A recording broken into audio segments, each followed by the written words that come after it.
প্রায় ২ দশক ধরে সিরিয়া শাসন করছেন প্রেসিডেন্ট বাশার আল আসাদ। ক্ষমতা গ্রহণের পর স্বৈরশাসক হয়ে ওঠেন তিনি। তার সরকারের বিরুদ্ধে মানবাধিকার লঙ্ঘনের অভিযোগ রয়েছে। বাশারের শাসনামলেই সিরিয়ায় গৃহযুদ্ধ শুরু হয়, ধ্বংসস্তূপে পরিণত হয় দেশটি। তবে আন্তর্জাতিক সমালোচনা উপেক্ষা করে স্বৈরশাসন বজায় রেখেছিলেন তিনি। রাশিয়া ও ইরানের সহায়তায় সিরিয়ার বেশিরভাগ অংশে নিয়ন্ত্রণ প্রতিষ্ঠা করেছিলেন বাশার আল আসাদ।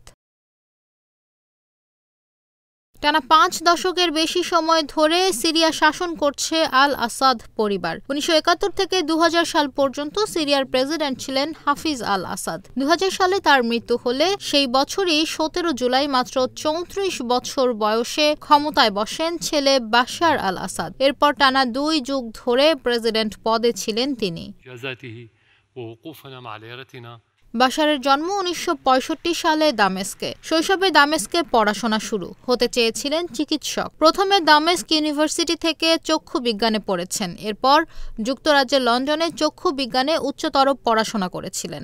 বড় ভাই বাসেদ আল আসাদের মৃত্যুর পর রাজনীতিতে প্রবেশ করেন বাশার। বাবার নির্দেশে দেশে ফেরার পর সিরিয়ায় সামরিক বিষয়ে পড়াশোনা শুরু করেন তিনি। পাশাপাশি রাজনৈতিক বিষয়গুলো রপ্ত করতে থাকেন। এজন্যই বলা হয়ে থাকে বাশারকে একজন শাসক হিসেবে গড়ে তুলেছিলেন তার বাবা হাফিজ আল আসাদ।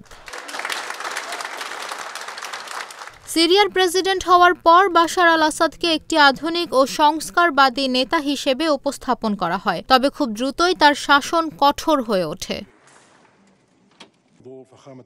২০১১ সালে সিরিয়ায় গণতন্ত্রের দাবিতে বিক্ষোভ শুরু হলে তা দ্রুত গৃহযুদ্ধে রূপ নেয়। সেই প্রতিবাদ দমাতে কঠোর হন বাশার। তার সরকারের বিরুদ্ধে মানবাধিকার লঙ্ঘন, রাসায়নিক অস্ত্র ব্যবহার ও যুদ্ধাপরাধের অভিযোগ ওঠে। তখন রাজপথে রক্ত ঝরার সাথে অশান্তি ও সংঘাত ছড়িয়ে পড়ে সিরিয়া জুড়ে। এরপর সিরিয়া সংকটে একে একে জড়িয়ে পড়ে আঞ্চলিক শক্তি থেকে বৈশ্বিক পরাশক্তিগুলো।